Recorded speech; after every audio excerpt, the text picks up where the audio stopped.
Halo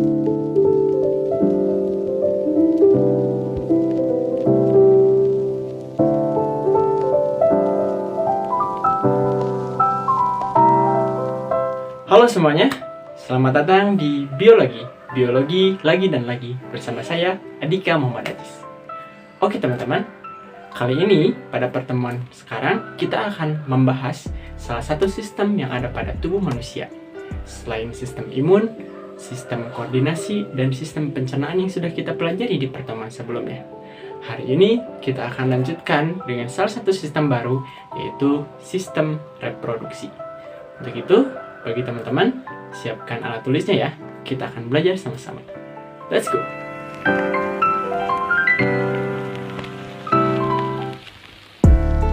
Tidak ada satupun makhluk hidup di muka bumi ini yang hidup abadi. Sejauh yang kita ketahui, tidak ada satu makhluk hidup pun yang hidup abadi. Semuanya akan mati, termasuk manusia. Kendati demikian, manusia masih bisa kita ketemui sampai saat ini. Bahkan jumlahnya cenderung bertambah. Nah, bagaimana sih mekanisme makhluk hidup dalam mempertahankan keturunannya itu? Kita akan lebih bahas pada materi sekarang mengenai sistem reproduksi.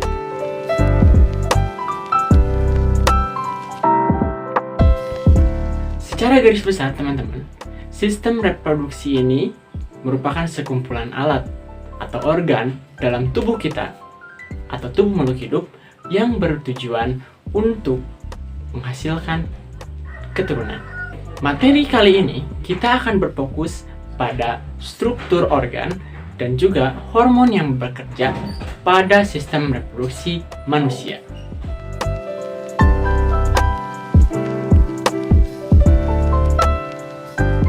Seperti yang kita ketahui, bahwa makhluk hidup dibagi menjadi dua jenis kelamin, yaitu pria dan wanita.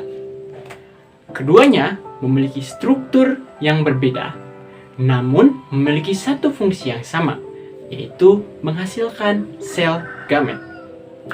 Nah, apa sih sel gamet itu? Sel gamet adalah sel kelamin yang dihasilkan oleh organ kelamin atau organ reproduksi. Nah, bentuk dari sel kelamin inilah yang berbeda antara laki-laki dengan perempuan. Namun, secara garis besar, tujuannya sama untuk menghasilkan sel gamet.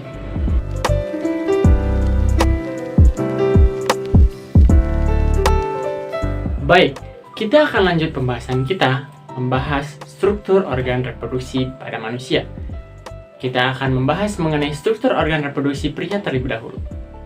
Singkatnya, struktur organ reproduksi pria dibagi menjadi dua bagian, yaitu bagian luar dan bagian dalam. Untuk bagian luar terdiri atas dua. Yang pertama skrotum, dan yang kedua penis. Untuk skrotum merupakan struktur yang berfungsi untuk menjaga suhu yang optimal bagi testis. Selain itu, skrotum juga merupakan jaringan yang terbentuk atas otot-otot yang berfungsi untuk melindungi testis. Skrotum juga sering kita sebut dengan kulit pelir. Nah, skrotum ini ada dua yang dibatasi di tengah-tengah. Jadi karena testis kita ada dua, maka skrotumnya ada dua. Namun semuanya menyatu, jadi seakan hanya ada satu skrotum. Yang kedua ada penis. Penis ini merupakan organ yang berfungsi untuk alat kopulasi atau sebagai alat senggama untuk bisa mengantarkan sperma masuk ke dalam organ reproduksi wanita. Kemudian, untuk organ bagian dalam itu dapat kita kenali dan bagi menjadi dua bagian. Yang pertama, kelenjar-kelenjar, yang kedua, saluran. Untuk kelenjar pada organ reproduksi pria itu ada beberapa. Yang pertama, kita kenal dengan testis. Testis ini berjumlah dua, yang berfungsi sebagai tempat pembentukan sperma atau spermatogenesis. Kemudian ada vesicula seminalis, yang merupakan kelenjar yang berfungsi menghasilkan cairan untuk menutrisi sperma. Kemudian ada juga kelenjar prostat yang berfungsi menghasilkan cairan basa yang berguna untuk pergerakan atau mobilitas sperma nantinya. Kemudian ada kelenjar Cooper atau kelenjar Burburatera yang berfungsi untuk menghasilkan cairan pelumas ketika saat prosesi senggama atau kopulasi. Kemudian, untuk saluran-salurannya pada organ reproduksi pria ada beberapa. Yang pertama, ada epididymis yang letaknya menempel atau dekat dengan testis, yang berfungsi sebagai tempat penyimpanan dan pematangan sperma yang telah dibuat di testis. Kemudian, setelah epididymis, ada vas deferens yang merupakan saluran panjang yang menyambungkan epididymis dengan uretra. Selanjutnya, setelah vas deferens, itu ada ductus ejaculatori yang merupakan saluran yang membatasi antara vas deferens dengan uretra. Yang terakhir ada uretra yang merupakan saluran tempat keluarnya sperma. Tapi selain itu juga, kalian mungkin pernah dengar uretra ini merupakan tempat keluar urin juga, yang sudah kita bahas di pertemuan sebelumnya. Nah, itulah tadi organ-organ atau struktur organ yang ada pada organ reproduksi pria. Kemudian, hormon apa saja yang ada pada pria? Ada beberapa. Utamanya, ada 3 hormon yang bekerja. Yang pertama yang dihasilkan oleh hipotalamus, yaitu FSH dan LH. Dan yang dihasilkan oleh kelenjar testis, yaitu hormon testosteron.